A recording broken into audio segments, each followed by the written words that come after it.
Today is first day of school ni Diday, so kinakabahan talaga ako kanina kasi kagabi pa lang sabi niya ako na lang daw yung magturo sa kanya sa bahay ng magsulat at magbasa. So nakikita ko talaga na parang natatakot siyang pumunta ng school. So alam niyo na, pag mama na tayo, dapat kailangan nating gabayan ng ating anak. So sabi ko sa kanya, mag-i-enjoy ka sa school anak, tapos magkakaroon ka ng mga bagong kaibigan, ganun. Basta dami kong sinabi sa kanya kanina para mawala lang yung takot niya. Kasi nga first time niya, ganun naman siguro lagi yung feelings natin pag first day of school, 'di ba? Medyo late na din kami nakapunta sa school kasi nga natatakot talaga siya. Hanggang sa na-convince ko talaga siya na pupunta na kami ng school kasi kailangan niyang mag-school at malaki na siya. So pagkarating namin sa kanyang classroom, ayun, nakita niya marami palang kids, maraming mga friends na makikilala niya. Ayun, na-excite siya at nawala yung kaba na naramdaman niya. Wala yung pagka-nervous ko tuloy. Alam niyo na, first anak ko, so kinakabahan talaga ako. Nito pala ang feeling. So pagkapasok niya talaga, ayun, na-excite at na-happy siya.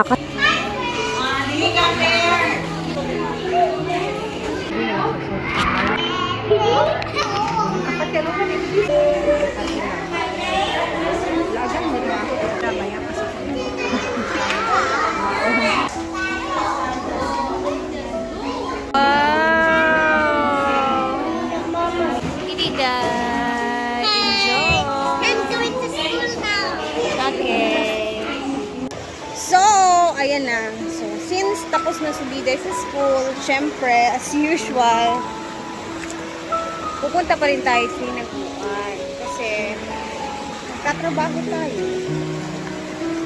Hanap tayo ng hanap buhay. Ang klase ni Diday is 7:30 to 10:30, 7:30 ng umaga hanggang sa 10:30 ng so morning siya. So, parang usual lang na lagi kong time na pinupunta dito sa hinaguan. So, ayun.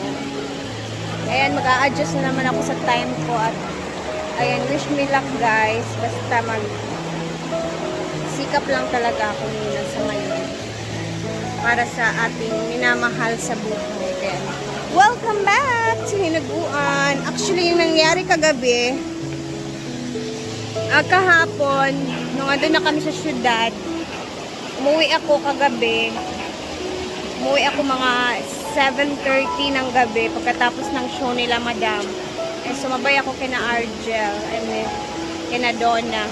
So, ayun, uwi ako. Tapos sila naman, ngayon morning pa sila uuwi. At di ko alam baka dito na din sila. Tara, let's go!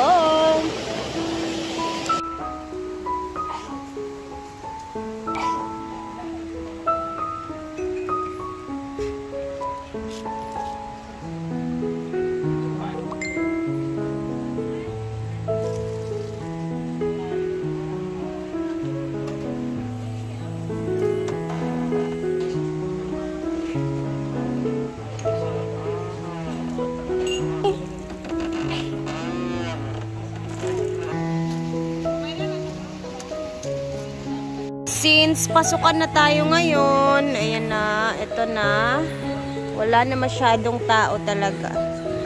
Diba? Siguro mabibisi na lang dito sa Hinaguan Park pag weekends. Ayan. Siguro mga weekends na lang. Dito tayo sa ginagawa nila, foreman. Ano naman kaya itong ginagawa nila? Rasa ni foreman.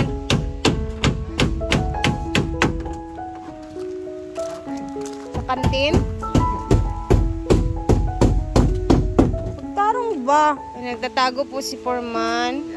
Ayaw po niya makita ninyo yung mukha niya.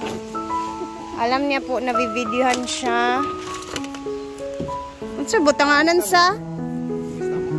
Mista mi, uy. Oh, katurgya po si Ate Lenny. Tanganan sa? Ha? Para sa iyang? Mga baligyan. Ay, yung ipapanday sa imo ha? Oh, sila nagpanday ulo.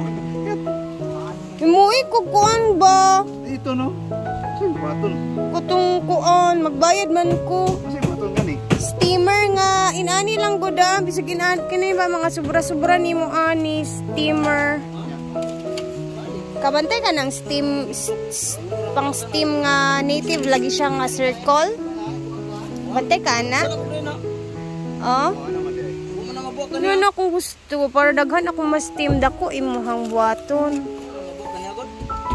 Kana lang kung wala kay buhaton din. Ulingin siya ana. Ha? Ang ko siya kung wala siya ligpit. O gani imo man siyang ligpitan. Ana ko ipakita sa imo. Ipakitaan lang taka. I-picture.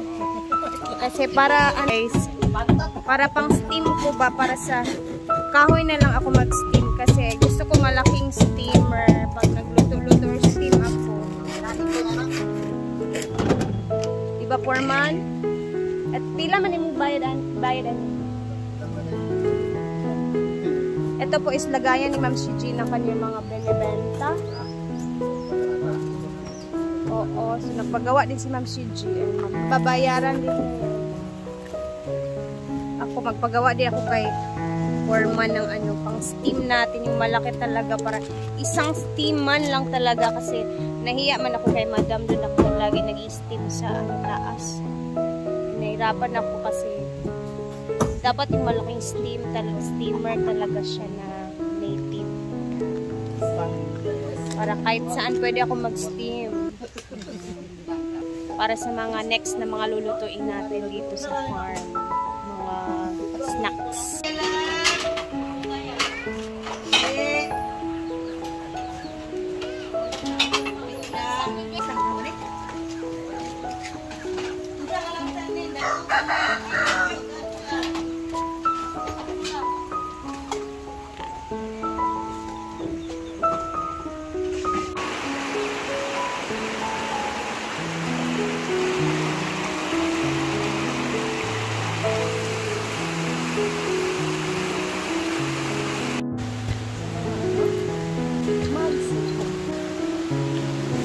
Tayo ng mga San Francisco.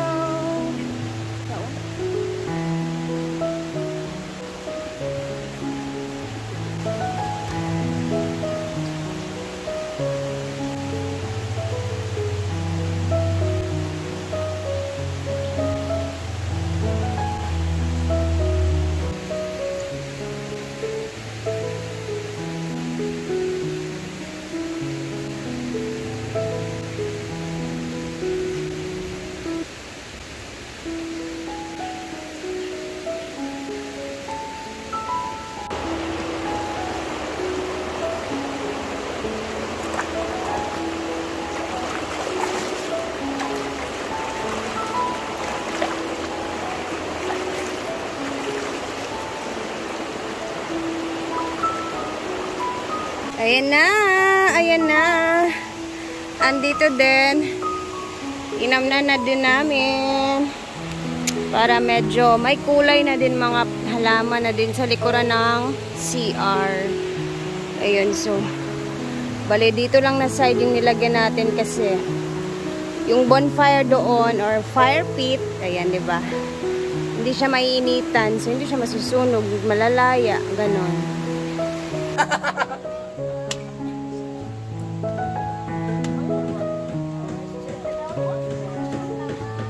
Ano ka ba?